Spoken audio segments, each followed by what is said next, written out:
विषय के ऊपर मुझे बोलने का मौका दिया। मैं सबसे पहले फाइनेंस मिनिस्टर साहब को, जो आज यहाँ नहीं है, सामने होते तो बड़ा अच्छा होता। जेटली साहब बड़े अच्छे मिनिस्टर है, बड़े अच्छे वकील रहे हैं और उनके दिल में गरीबों का दर्द है। मोदी जी ने कहा है ये गरीबों की सरकार है और गरीबों के लिए सरकार है, इसलिए उनके दिल में भी गरीबों का दर्द है। मुझे मालूम है कि वो एज ए वकील उनके बाद जब गरीब लोग केस लेके जाते हैं, जेटली साहब को मैं पर्सनली जानता हूँ, बहुत से लोगों को बिना फीस के वो उनके लिए लड़ते हैं।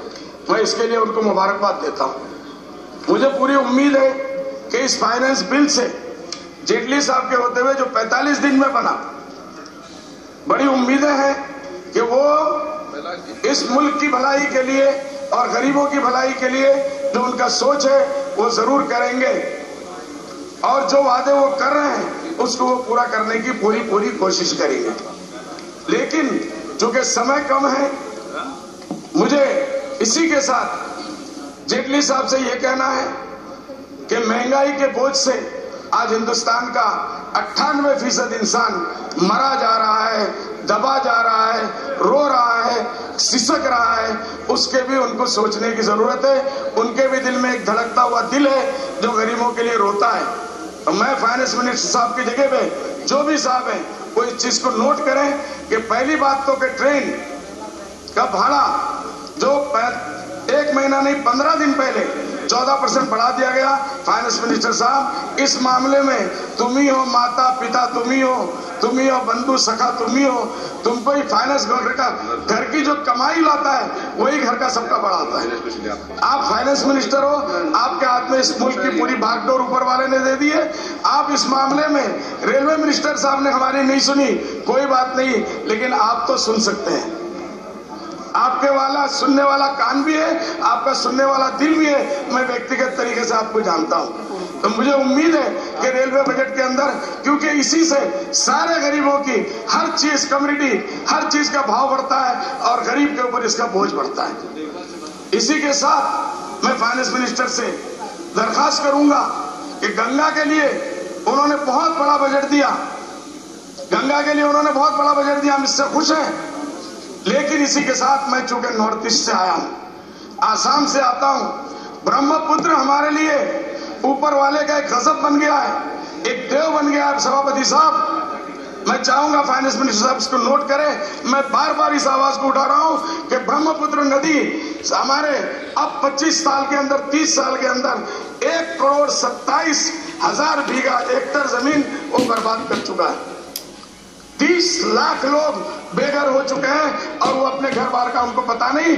जिन लोगों के हजार बीघे जमीन थी आज वो भिखारी हो गए।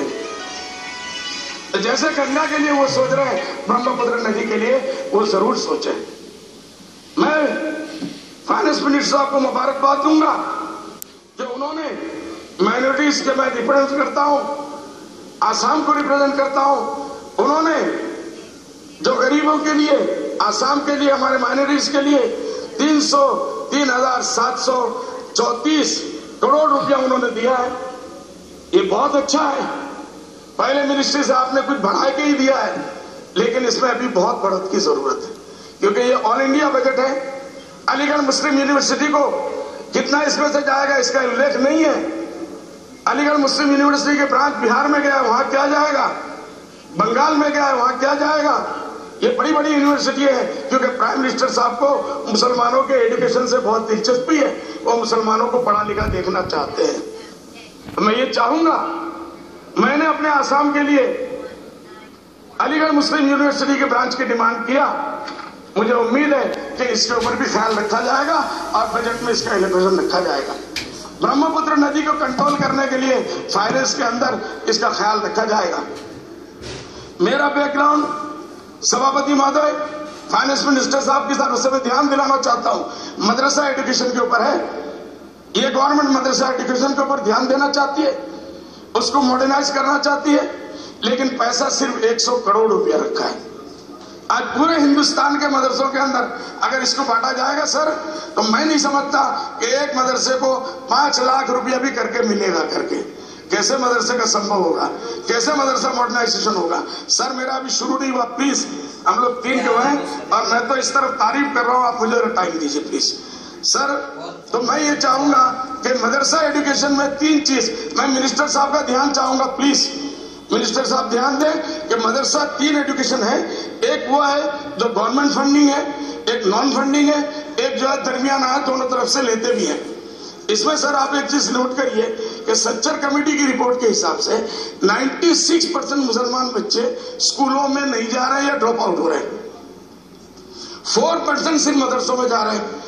आपने मदरसे की फिक्र की, मैं इसकी तारीफ करता हूं, वेलकम करता हूं, लेकिन फिक्र करने की जरूरत है उन 96% बच्चों की जो स्कूलों में जा ही नहीं रहे, या जा रहे तो मैट्रिक से आगे नहीं जा रहे, 3% 4% हायर एजुकेशन में जा रहे हैं। जब तक कि इतने बड़ी कम्युनिटी को आप साथ में लेके नहीं चलेंगे, ये मुल्क तरक्की नहीं कर सकता। उनकी मामले को जरूर फिक्र किया जाए, 96% को। हम इसके बाद, मुझे पूरी उम्मीद है इसके ऊपर ख्याल रखेंगे। सर प्लीज, मेरा डिमांड अभी आ रहा है,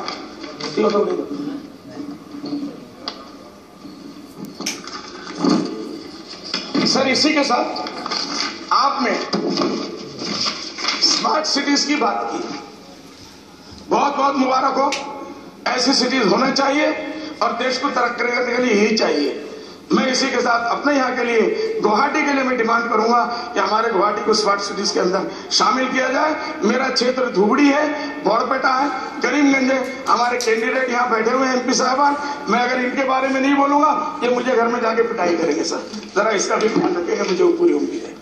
सर हमारे डिमांड में मैं बहुत जल्दी में पढ़ दूंगा सर, घंटी मत बजाइए, नहीं तो रेल बजट की तरह मुझे भी उठ के डिब्बे से निकल जाना पड़ेगा। प्लीज मुझे उम्मीद है, मेरा ख्याल रखेंगे सर। हमारे डिमांड में फ्लड एंड इरोशन को नेशनल कैलेमिटी डिक्लेयर किया जाए और आसाम की इस तबाही से पूरे आसाम क्षेत्र को बचाया जाए, ये हमारा नंबर 1 डिमांड है।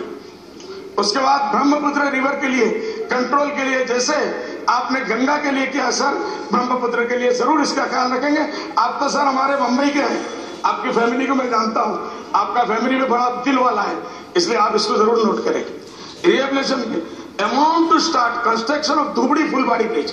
सर मेरे पूरे इलाके में सबसे बड़ा एक ब्रिज का काम है, जो 5 साल से मैं इसके लिए दौड़ रहा हूं। मुझे पूरी उम्मीद है कि फाइनेंस में कुछ तो कम से कम ऐसा करिए कि वहां पत्थर पड़ जाए, लोगों को उम्मीद हो जाए। मैं इसको चाहूंगा फाइनेंस मिनिस्टर साहब जरूर इसको नोट कर ले, धुबड़ी फुलबाड़ी ब्रिज के मामले को। सीलिंग ऑफ बॉर्डर, देखिए हमारे यहाँ सबसे बड़ा मसला है बांग्लादेशी मसला, विदेशियों का मसला।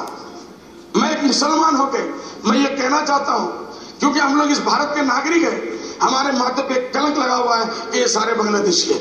मैं कल होम मिनिस्टर साहब से भी मिला और बड़ी तफसील से मिला और वो बहुत सेटिस्फाइड हुए।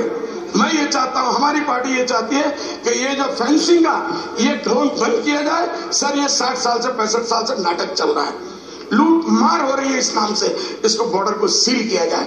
कोई इम्पॉसिबल मसला नहीं, वंस फॉर ऑल इस मसले को सोल्यूशन किया जाए। प्लीज सर, सिर्फ सर प्लीज प्लीज। उसके बाद एस्टेब्लिशमेंट ऑफ IIM IIT, ये आपने एस्टेब्लिशमेंट की बात की।